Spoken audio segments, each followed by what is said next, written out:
Hello, I'm Jamie Shinn. I'm an assistant professor of geography in the Department of Geology and Geography here at WVU.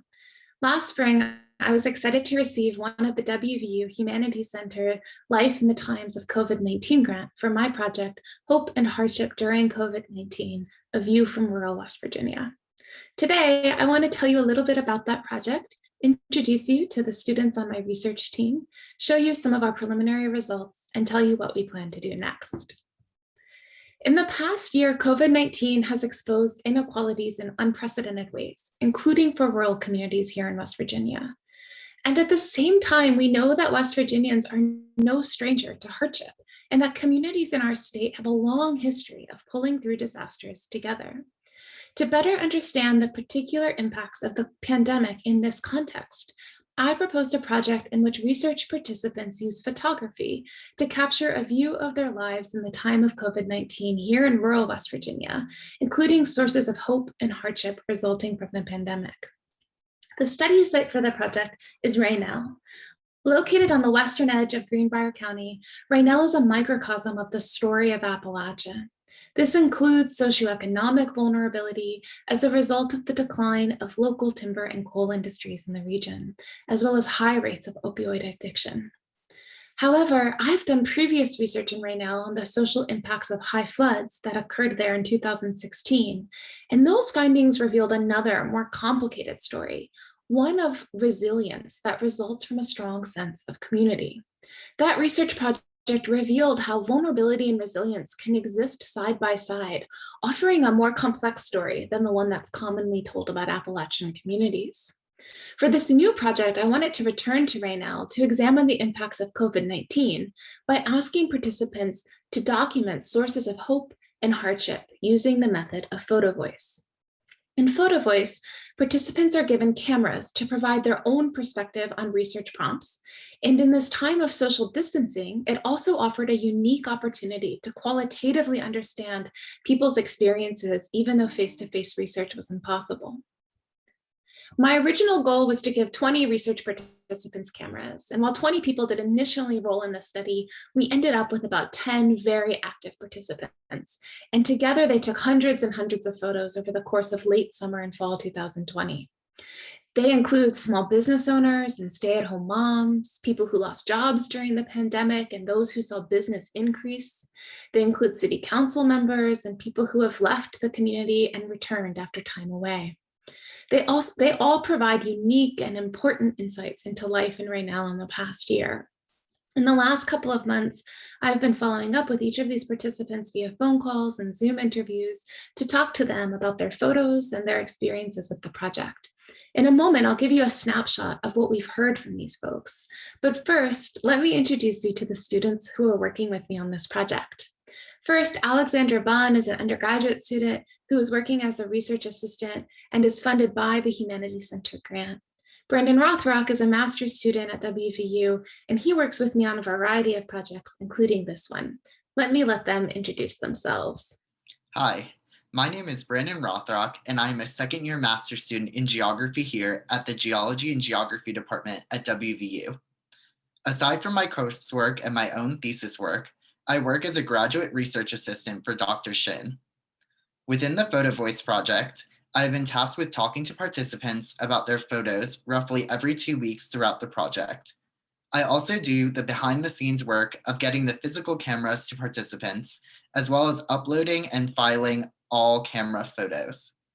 One thing I have found interesting about the project is I have been able to speak with participants about the different overlapping issues they face in Rainelle, from flood impacts to COVID impacts, and how these issues influence how community members feel about their town.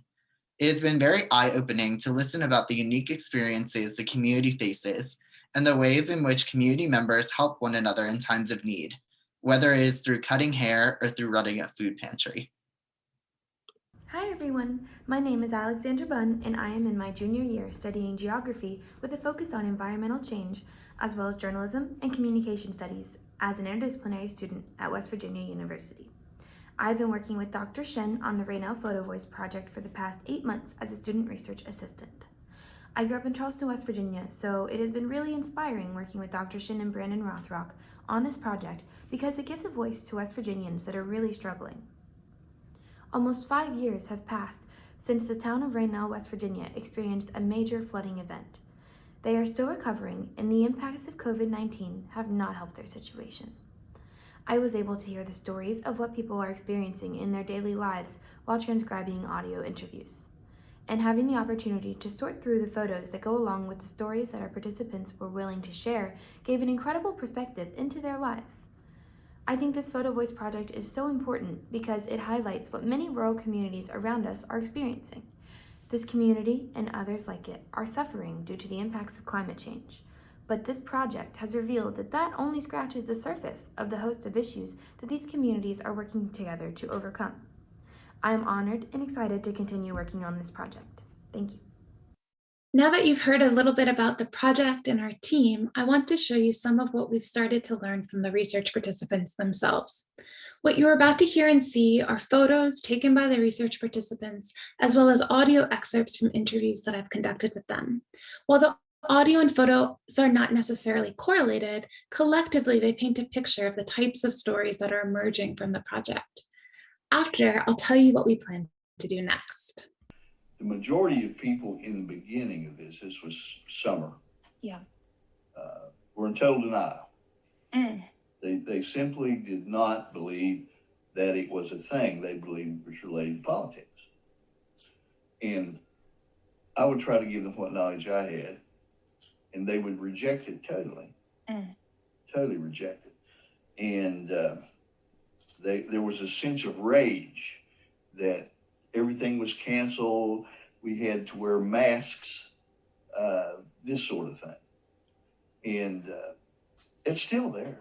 It hasn't changed any. But that was the prevailing feeling, you know, this is all a bunch of bull, and, you know, this is exactly the feeling that I got when it was going on. But it's changed people in that it's just changed the way they do things, of course. Things aren't the same. We knew it wouldn't be. You know, most people are wearing masks now, you know. I mean, I have a sign up, of course, on my business that says, please wear your mask before entering, you know, but you can't force them to, you know. And we don't, you know, say anything if they're not, but I keep mine on. I'm the only one here that wears one. I know it's real. I know the coronavirus is real, and I know that people are dying from it. But you know, a lot of people still don't believe in the coronavirus at all. She was a mask denier, and I saw her on the Saturday before she got sick in Walmart. We were very close, by the way. I saw her in Walmart, and she had a mask on, but she had it down below her nose. And we joked about it. I said, you better keep it. So I hate these masks. And she kept telling me that after the election, this would all go away. Well, she got it on election day. And she spent a month on a ventilator and just didn't, you know, she couldn't make it. Pat and I worked together for 20 years. She was also served a similar position in the previous administration. So she was special. I don't think there's any way to replace her, to tell you the truth. I'm really sorry. I'm sure it's a huge loss, and I'm sure it's a huge thing for a small community to lose somebody to COVID too. Oh, yeah. You know, it was the first one. Yeah. So, but now things are pretty much raging here. Everybody I talk to, COVID's all they can talk about. It's people are obsessed with it.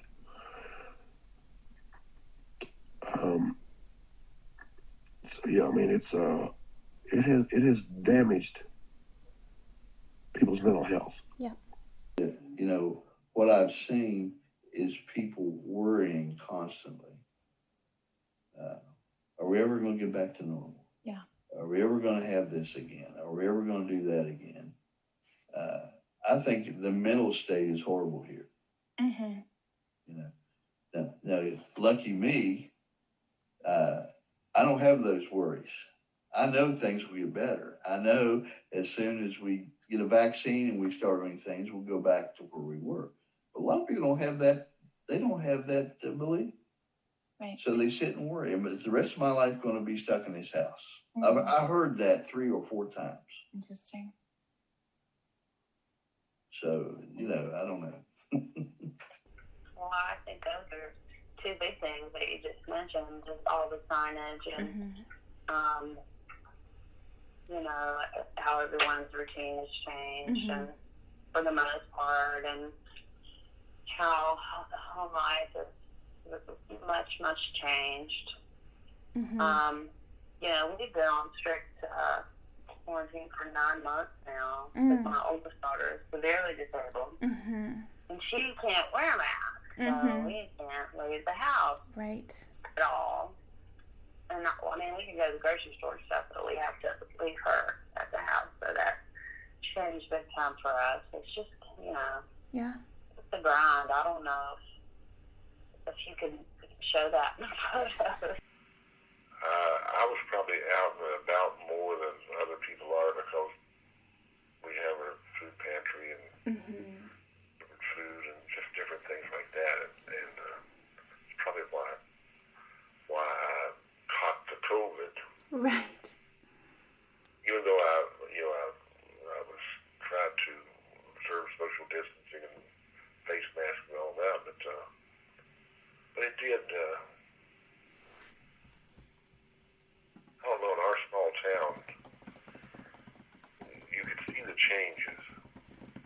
I mean, you could see the people that I used to see out. I haven't seen them for months. I have a friend of mine. He's been until he got his shot. He got his vaccine, and now he's in Florida. But he didn't hardly go out of his house for 12 months. As of right now, I know 3 people that died from it. I mean, it's not that it didn't affect it that way, but it didn't affect it, the economy. It did not hurt it any. Okay. Yeah, I heard. I know if you went to New York City, Right. I'm sure places in New York City is devastated because of it, or Right. in a lot of the larger cities where people had to stay home all the time and what have you. But most everybody in Rainelle were either they're on a fixed income, so they're on retirement, or they get a welfare check, or if they work, most all the businesses, most all the people that work jobs that was considered vital. Being on the city government, I wondered how it's going to, affect. We're a struggling community financially, anyways. How this is going to affect the businesses in our town, and whether we could even stay afloat. Yeah. But honestly, we did quite well because people who would normally drive 30 miles to Beckley or Lewisburg to shop at Walmart, that's not too. I think we'll just shop locally, and so they did, and our local grocery stores and hardware stores and other places had a phenomenal year last year. A lot of that were home or had extra time at home. Did a lot of the projects they put off. Some people put off projects until they retire. Well, now all of a sudden, if you did get laid off, you had extra time and like I said, some money extra, especially if you was getting the extra benefit for being laid off. Right. Then they did a lot of work on their house and things. Right. House and yard. A lot of people did landscaping. Right. Well, I figure a lot of them did it, after they was in the house with their significant other for a month or two. They wanted to get out of the house before they killed each other, or go to divorce, whatever. It did change a person's outlook on things like that, what I mean? Yeah, when you're home. Time, it's like, well, I've looked at that room's needed to be painted for 10 years. I'm going to paint it now. Yep, exactly. And that's the reason my business did well. Right. People did that. Since I sell home improvement products, I sold a lot of paint, building materials. There have been 30 people in this area around Rainelle and Rupert, 30 people who've died of drug overdose just in the past several months. in a small area like this, a lot of people know all 30 of those people. Yeah, right. You know, if this was Morgantown and 30 people died of an overdose, you know, you wouldn't even know them. Right. Probably never saw them before in your life. Right. But in an area like this, most people know a good bunch of those people. I actually felt good about it. I felt like I was doing something kind of special. I really did.